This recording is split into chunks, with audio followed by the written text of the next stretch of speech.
New Thought Media Network. We are a global broadcast network of positive music, media, and entertainment, inspiring humanity's evolution along the journey of enlightenment and creating a world of love, peace, empowerment, and prosperity for all. New Thought Media Network. Positively inspiring.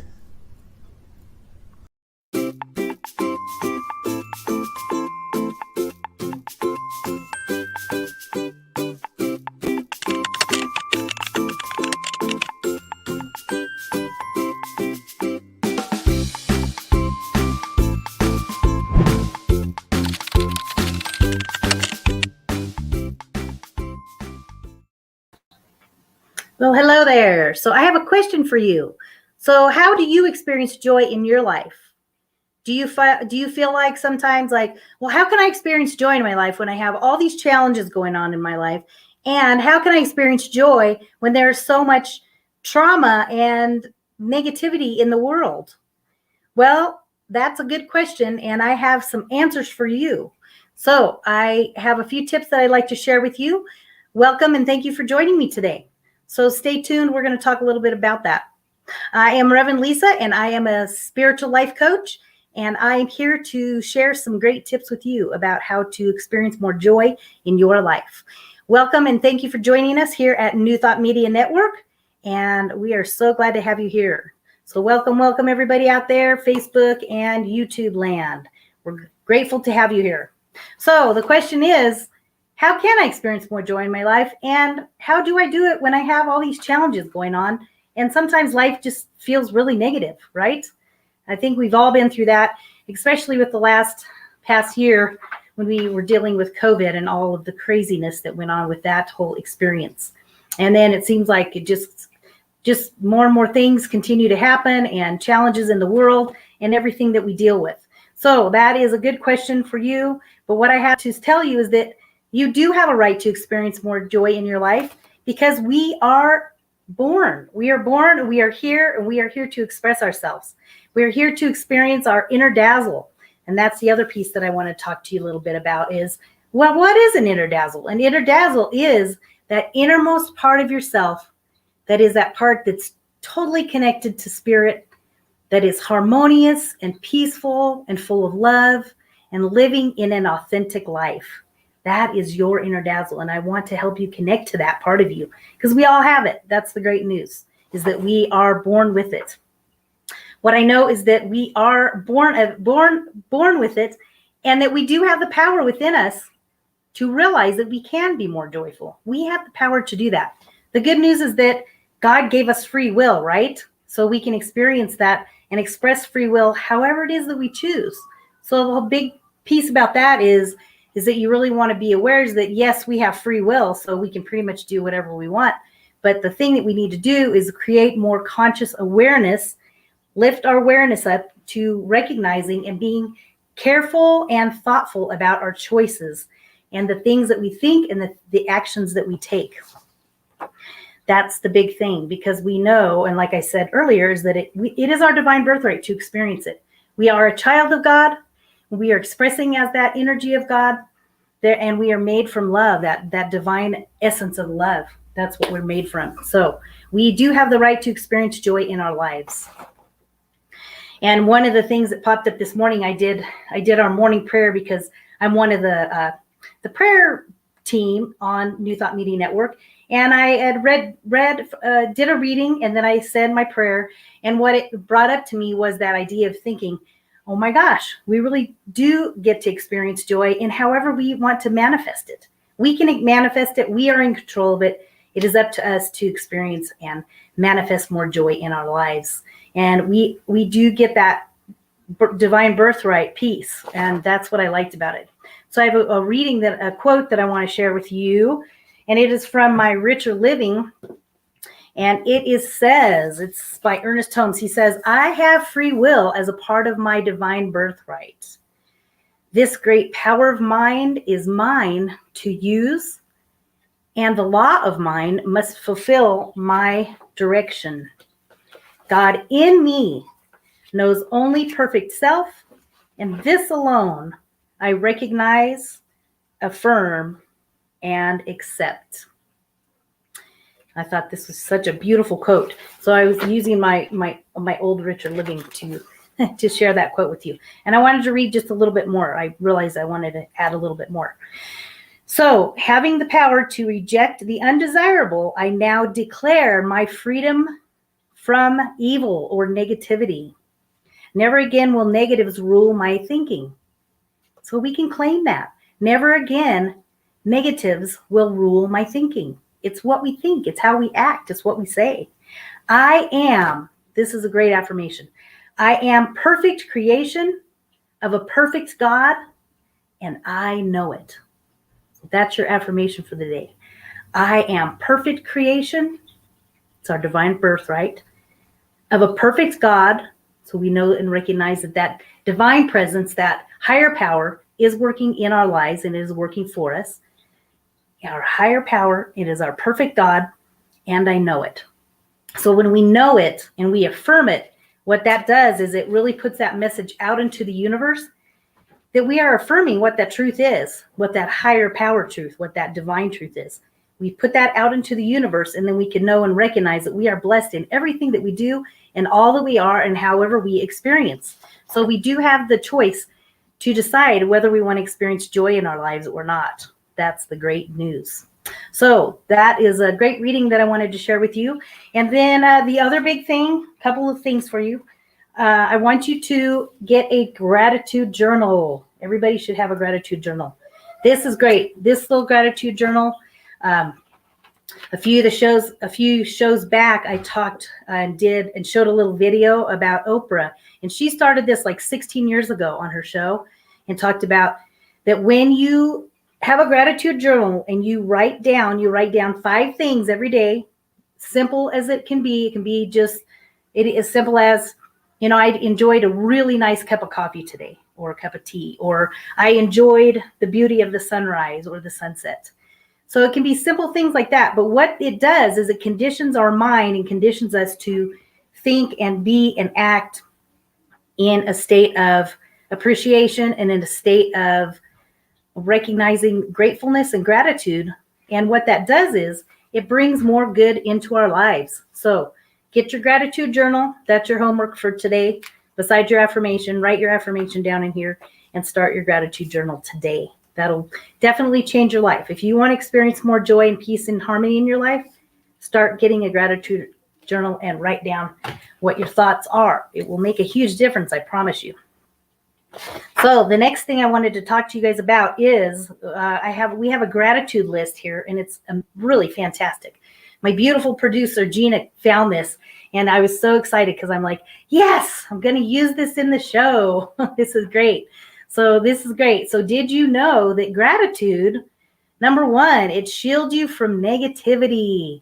So when you experience gratitude in your life, it releases negativity from your life, shields you from negativity. The good news is when you express gratitude and you express joy in your life, what that does, it does create I call it like a divine white light around you, and it literally is like a shield, and it prevents you from experiencing a lot of the negativity that might come into your life otherwise. Because when we are in a good place and we are in a good space and our energy is good in our body, it emanates out into the world. It just expresses itself out into the world. So you can shield yourself from negativity, and it is done by your state of mind and the choices that you make and the energy that you put out there. The next one is, did you know that gratitude makes you at least 25% happier? And that one is pretty much self-explanatory. Definitely, like I had mentioned with the gratitude journal. Gratitude journal, think about 5 things that you're grateful for that day, 5 things that bring you joy. And it is going to shift your thinking. It's going to shift your experience in your world. So it will make you 25% happier at least. I'd say it's 50 to 75, 80% happier. Because when you begin to make that more of a habit, a conscious habit, it will definitely change your world for the better.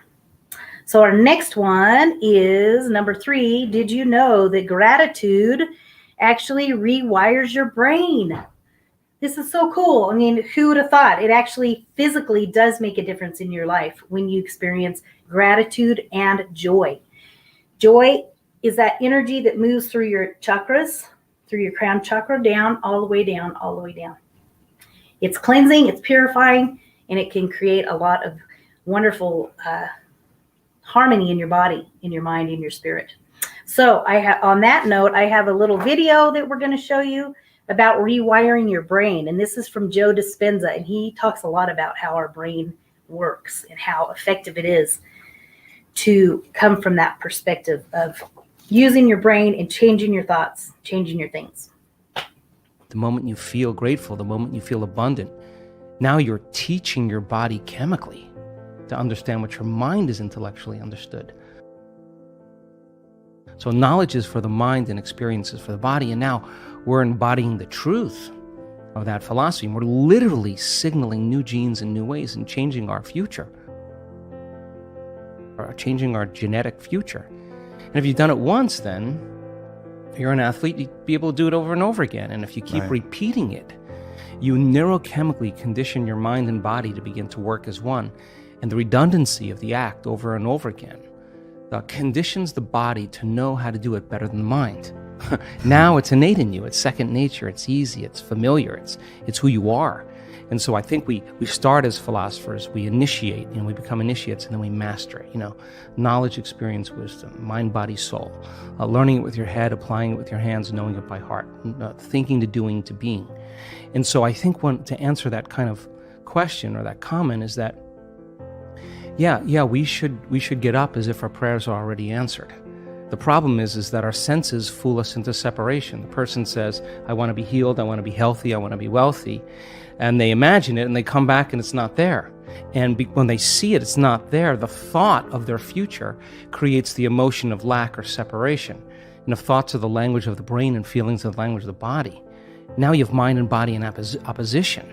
So then, if you think about something like appreciation or thankfulness or gratitude,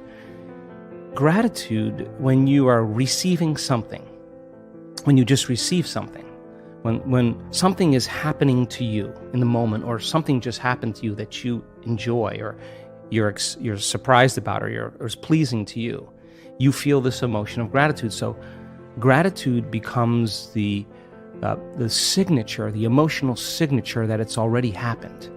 Gratitude is the ultimate state of receiving. So now when the person combines a clear intention of their future, and they open their heart and they feel the emotion of that future, their body is objective. It's the unconscious mind. It doesn't know the difference between the actual experience in their life that's creating the emotion and the emotion that they're fabricating by thought alone. In that moment, their body is believing it's in that future, in the present moment. And the stronger the emotion they feel, the more altered they feel inside of them, the more they pay attention to the picture in their mind. And we could say then that they're beginning to remember their future. And biologically, it's the same as remembering your past. So if you keep practicing opening your heart and you keep combining it with a clear intention, then the thought and the feeling changes your state of being. Which means then, if you keep doing that over time, you'll feel like your future has already happened. Now, what's the significance of that? If you feel like your future has already happened, you stop looking for it. You're no longer waiting and wondering when it's going to happen or how it's going to happen. You feel like it's already happened. So now you take your foot off the gas, and you're no longer trying to predict or control or expect how it's going to happen. You're connected emotionally to your future. Well, the antithesis is also true. The stronger the emotion you feel for some betrayal, some shock, some trauma, the more altered you feel inside of you, the more you narrow your focus on the outer environment, and the brain takes a snapshot, and that's called a memory. And so the stronger the emotion, the more the brain embosses the imagery neurologically in the brain. So then the person thinks neurologically within the circuitry of that experience, and they feel within the boundaries of those emotions. So then we could say then, the person's biology is literally in the past. So you can't create a new future if your state of being is in the past. So people reaffirm their identity this way. They wake up in the morning and they say, let me think about my problems. And those problems are memories of past experiences that are etched in their brain. So they think about the person, the place, the object, the experience. And we could say then, if they believe that their thoughts have something to do with their destiny, they're thinking in the past. And every one of those problems has an emotion associated. So now they feel unhappy, now they feel fear, now they feel unworthy. And they might be addicted to those feelings. Oh, no, it's a conditioning process, because conditioning, all you need is an image. They've mastered this on television. An image or a brand and an emotion. And all you need is a stimulus and a response. So every time the person remembers their future, or their past, as they remember their past, the image with the emotion is literally subconsciously conditioning their brain and body into the past. And so if they're living in the familiar past, guess what? They're going to predict the next future. They're going to want to be able to predict their future, so because that's the known. So that there's only one place where the unknown exists, and that's the present moment. And teaching people how to get into the generous present moment takes an act of awareness. Wasn't that great? That's such good stuff. Joe Dispenza, he does a fantastic job at describing it. That's why I brought the video in, because he's definitely the expert. And what he said makes so much sense to me. Oh my gosh. It's about the conditioning. It's the way that we think. It's the words that come out of our mouths. It's our thoughts. It's all of it's connected. He does such a beautiful job of expressing that. So I think that's great to create that new awareness about our thoughts and what we're thinking about the past or the future. And when we bring ourselves in practice in being in the now, that's what can create more happiness and joy and gratitude in your life, is it being in the present moment. I think that makes a big difference. And so the next one that we have on the list is number 4. I was like looking at my list. Okay. Did you know that gratitude also eliminates stress? Eliminates stress. And so once again, I think that has a lot to do with what Joe Dispenza was talking about, and recognizing that as we connect to these higher thoughts and we connect through our synapses and recondition our brain and our mind and our body to think in the positive way, to think in a harmonious way, and to recognize and know that we are living right here and now, we do eliminate stress by thinking and acting in that manner. By doing our gratitude journal, by experiencing a 1-minute pause. I offer those on my YouTube and Facebook page. Bringing yourself into the here and now will eliminate stress. It's also the thing I always think of is stop and smell the roses. Yes. So when you're done here today, go to my YouTube and and subscribe to Inner Dazzle LLC. And I have lots of wonderful 1-minute pause videos. We have a lot of 15-minute prayers for you. There's all of our wonderful shows, our Inner Dazzle shows. So connect with me on there, subscribe. And you can also subscribe or connect with me on Facebook at Spiritual Resource on my Rev Lisa page. So connect with me there, because that'll bring you I got some wonderful tips and stuff for you there. Okay, so our next one is Joe Dispenza again. I refer to him. He's talking about, did you know that gratitude can heal?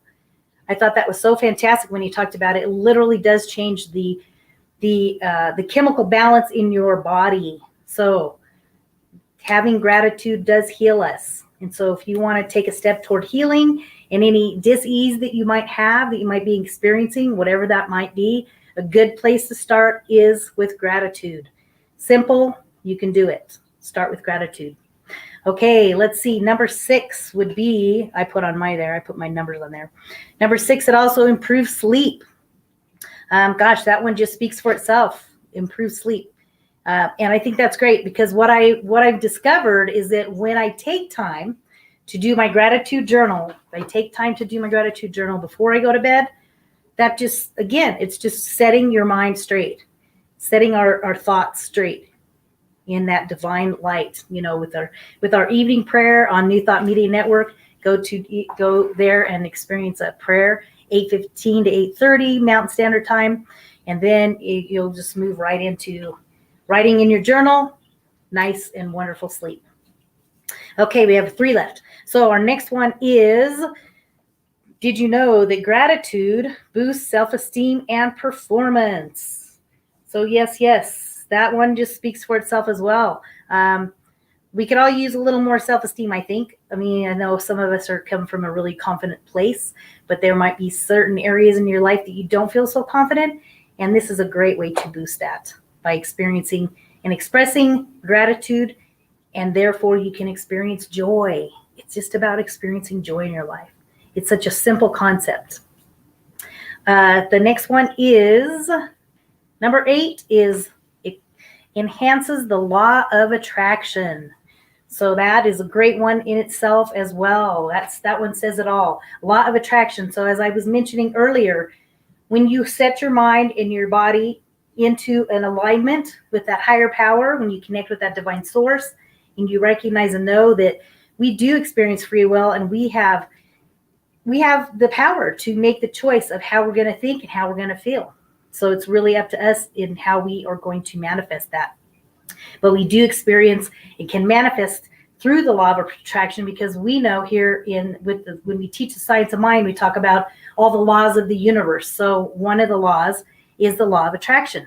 It's a literal thing. It physically works. So what you put out is what you get back. So when you put out love, you're going to receive love. If you put out and you're giving and you're generous and you tithe, when you give money, you receive money. It's that simple. Anything that you desire more of, that's the way you start, is that you give more of what you are desiring. So it comes from a very simple aspect, and it's just one of those simple principles. Law of attraction. What you give, so shall you receive. And I talk about it in our prayer oftentimes. So that's a great one. Also, law of attraction. Okay, our last one is, did you know that gratitude improves relationships? There you go, improves relationships. We can all use better relationships, right? There might be some relationships that you have that are beautiful and great. There might be some relationships that maybe need a little work, maybe need a little love. So I think this is a great way to experience that, is by expressing gratitude to them. And then you can experience joy, both of you. It's more of a joy-filled life when you can express gratitude to each other, to another. I think that's a great way to begin to experience more improved relationships. It also gives you, puts us in a better mood, I think, for sure. When I can step out of my things that are going on and just say, okay, I'm going to just step back, take a pause, and reset my mind, reset my thinking. I think it's a really great way to do that. So that works. So let's see. What else? I think that's about it as far as the gratitude list goes. So there are some wonderful tips for you and some wonderful action things that you can do to create more joy in your life. So I have one last drop of dazzle that I wanted to share with you. I always like to call it drop of dazzle. And it's a quote by Thich Nhat Hanh. And he says, just simply put, when we live our lives in awareness, it helps us very much. And it helps others as well. And what we know is that we find that we have more peace, more calm, and more joy, which we, of course, can share with others. And that is by the wonderful Thich Nhat Hanh. He's a Buddhist monk, and he has some very wise things to say, and I always love to refer to him. So that is a quote for you. So you're welcome to connect with me if you'd like. I do offer a 20-minute conversation complimentary if you'd like to work with me. I am a spiritual coach, so I would love to work with you. Email me at lisa@innerdazzle.com. You can connect with me there, and we can schedule a time to talk on the phone. You can also reach me, as we had mentioned, on my Facebook page. You can do a message through there at Spiritual Resource on my Rev Lisa Williams page. So that is another way you can connect with me. I also invite you to connect with me for sure on the YouTube. Go to YouTube if you're not already on there, and go to Inner Dazzle LLC and subscribe right there. And also subscribe to New Thought Media Network. So many wonderful programs. Oh my gosh, I can't even tell you how many programs there are that would be so helpful for you. So visit NT Media and click on donate, and we can always use gifts and ties. That helps and supports that ministry grow, which is a part of my ministry. If you're so inspired by me personally, I also appreciate any gifts or tithes that you would like to send my way. And you can donate to me on my Venmo at RevLisa1. Gifts and tithes are always a wonderful option. As I said, as we give, so shall we receive. So it's an opportunity for growth in every direction you look. So thank you for being with me today. I'm so grateful to see everybody here today. Thank you so much. Let's see what else. So that's about it. So it'll be a surprise for what's going to come up next week because I'm still working on it. So we will start a new series in the month of July. So our time together is really a celebration and an honor of you in embracing your empowerment. That's what it's all about, is expressing that and connecting to that inner dazzle, that inner light that is within you, because it is our divine birthright to experience that joy and that gratitude. Thank you for being with me today, and I will see you next week. Peace and blessings. Take care for now. Bye.